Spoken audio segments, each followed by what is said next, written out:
دوستان عزیزم، درود و مهر. امیدوارم حال دلتون عالی باشه. تا حالا قورت شورباسی یا شوربای کش به گوشتون خورده؟ یک غذای سنتی آذربایجان که یکی از خوشمزه ترین و اصیل ترین غذای ایرانی پرخاصیت و لذیذه.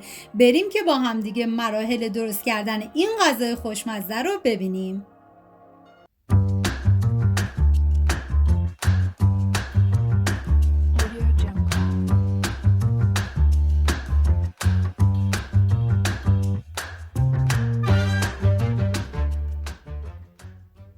مواد لازم: لپه،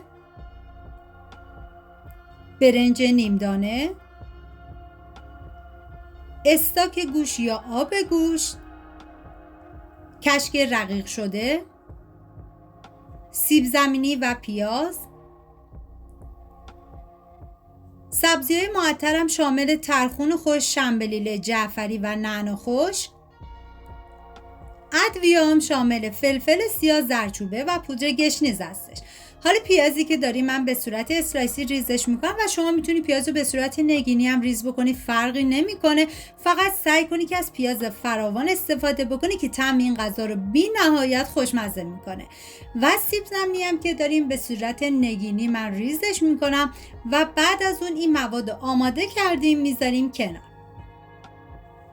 داخل قابلمه من کره حیوانی ریختم و همیشه گفتم اگر براتون امکان داشت برای غذاهای سنتی از روغن و کره حیوانی استفاده بکنید بهتره، چون عطر و طعم غذا رو بی نهایت خوشمزه تر میکنه.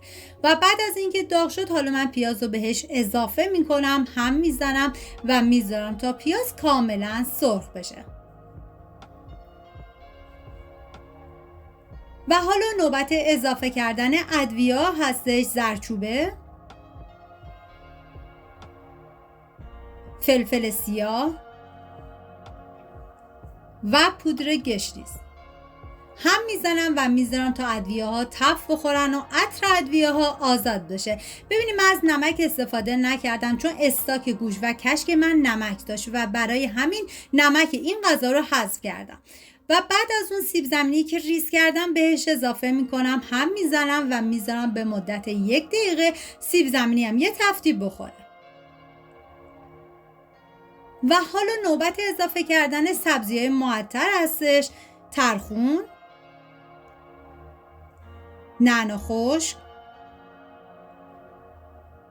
جعفری و شنبلیله.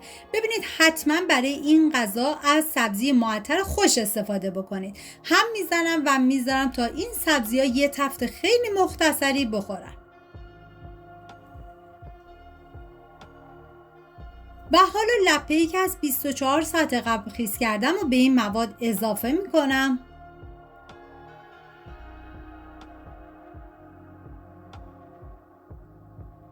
و برنج نیمدونه رو من از چند ساعت قبل خیس کردم و بعد از اون به این مواد اضافه میکنم.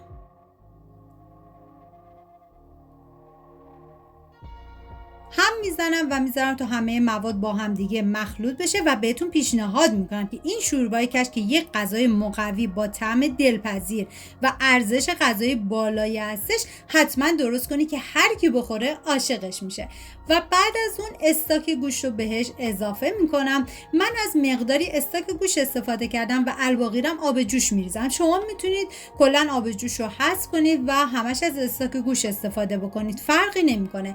و بعد از اون میذارم این مواد بپزه و کاملا لابدار بشه. زمان پخت این غذا با حرارت کم 2.5 ساعت تا 3 ساعت بود و بعد از اون دیگه این غذا کاملا آماده است. حالا من اینجا یه هم میزنم و بعد از اون دیگه میذارم تا کاملا جا بیفته.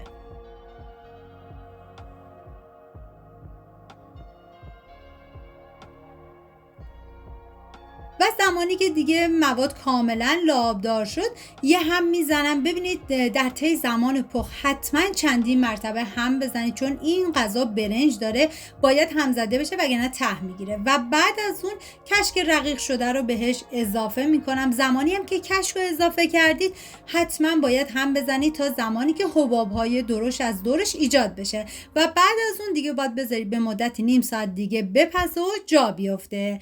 دوستان عزیزم، اگه ویدیو مورد پسندتون بود و تا این لحظه کانال رو سابسکرایب نکردید خوشحال میشم سابسکرایب کنید و اگر ویدیو رو دوست داشتید لطفاً ویدیو رو لایک کنید. لایک شما باعث میشه این ویدیو در معرض دید افراد بیشتری قرار بگیره و از این طریق هم از من حمایت میکنید.